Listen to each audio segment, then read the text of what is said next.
तकलीफ हो रही है, तकलीफ हो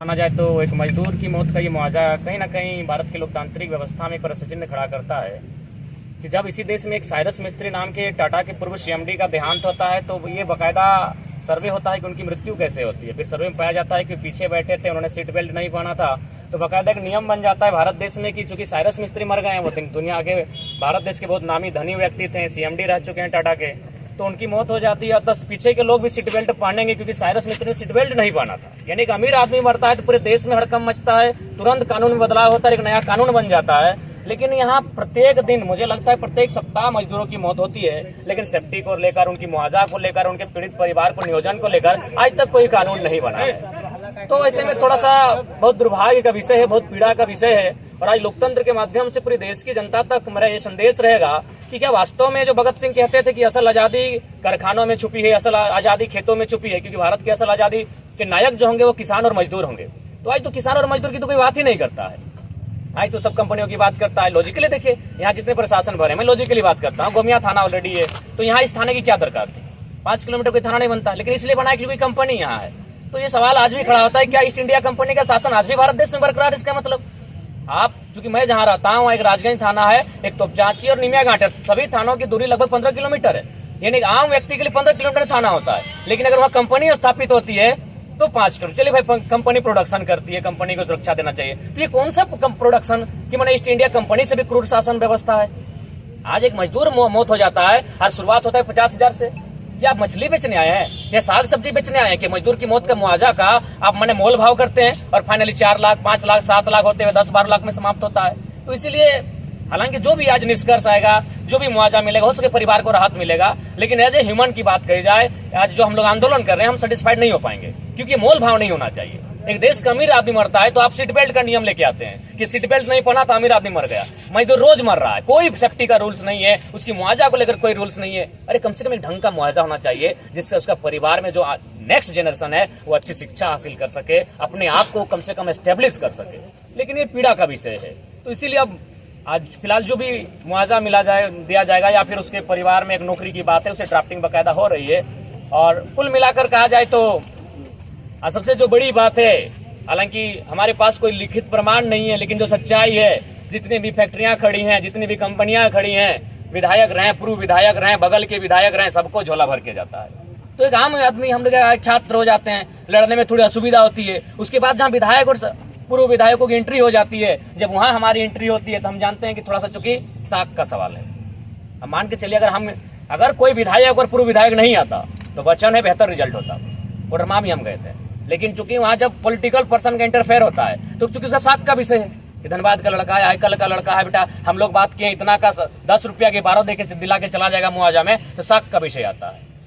ये साख का विषय भी, ये एटीट्यूड जो विधायकों का रहा है, उस कारण भी मजदूरों को नुकसान होता है। हम क्यों आते हैं? आपके कहने का मतलब कि जो गोमिया के पूर्व विधायक आए हैं, वर्तमान विधायक आए हैं, बगल का विधायक उड़ा दे आया है, आपके मतलब अगर वे लोग नहीं आते तो मुझे लगता है हम लोग सेटिस्फेक्शन हो पाते हैं या फिर बेहतर रिजल्ट दे पाते हैं। अपना पहचान बरकरार रखने के लिए नहीं, साख पहचान नहीं, पहचान का मैटर नहीं, साख जो हम लोग साख बोलते हैं, अपना माने एटीट्यूड अपना, उसको बरकरार रखने के लिए जाहिर सी बात है पहले आए हैं।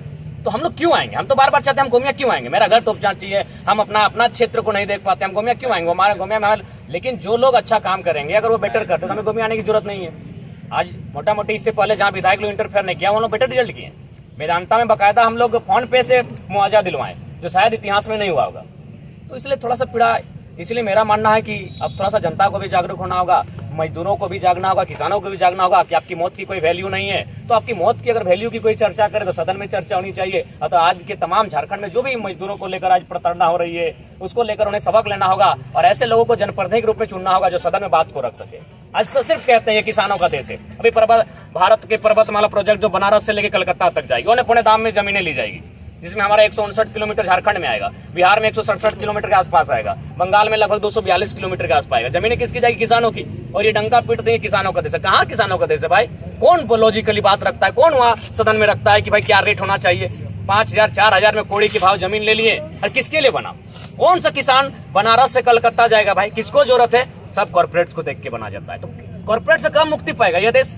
कॉर्पोरेट से मुक्ति नहीं पाएगा तो फिर साफ साफ हटाइए, लिखिए ईस्ट इंडिया कंपनी, और वही शासन चल रहा है। तो इसीलिए आज बहुत दुर्भाग्य का विषय है। आप मुझे लगता है ये केवल झारखंड का समस्या नहीं है, पूरे भारत के लोगों को आज जो कैपिटलिज्म जो जिस प्रकार से हावी हो रहा है, जिस प्रकार से आम व्यक्ति की सोच को खत्म कर रही है, वहाँ मेरे हिसाब से अब देश को एक नए मूवमेंट की दरकार है। और साथ ही आज जो भी बात हुई है पब्लिकली बकायदा उनके फैमिली वालों के साथ पूछ लेंगे।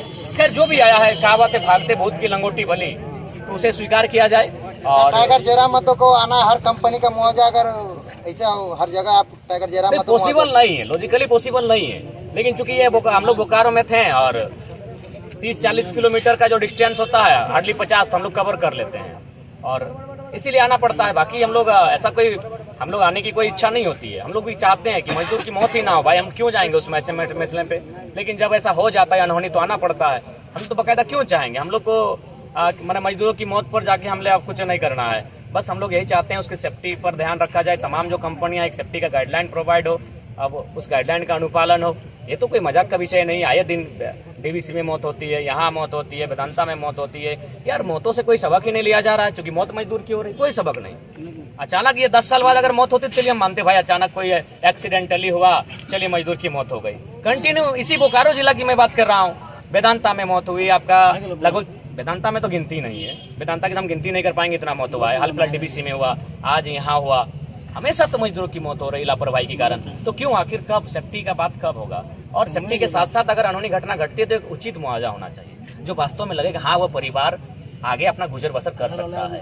2.5 लाख 3 लाख 4 लाख 5 लाख मुर्गी छगरी नहीं होता है भाई उतना में। साल भर में मुर्गी छगरी लोग का, पशु पक्षी लोग का आहार उतना हो जाता है।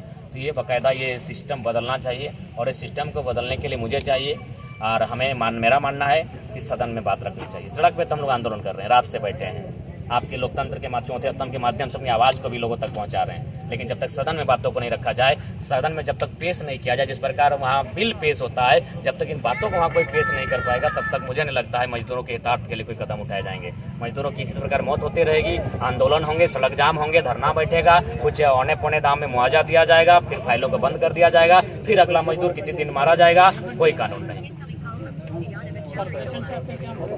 हम लोग तो बार बार उनसे कह रहे हैं कि अगर मैंने जो उनका फैमिली है, मेंबर है, उनको बिल्कुल हमेशा के लिए नियोजन में रखा जाए, एक बढ़िया मुआवजा मिला जाए, ताकि उसके परिवार का भरण पोषण हो सके, जीवन यापन हो सके।